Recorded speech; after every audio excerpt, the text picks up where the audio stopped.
ban panneau mooy wane ne fii boo fi jaaree yaa am priorité kooka xam na tontu A.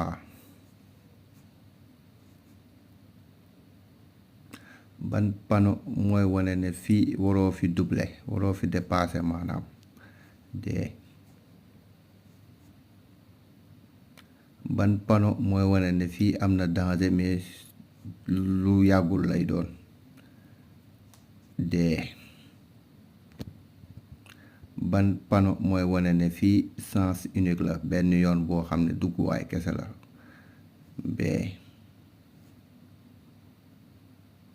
ban panneau mooy wane ne fii sens interdit la amoo droit dugg fii A. ban panneau mooy wane ne fii impasse la maanaam boo fi duggee doo génn C.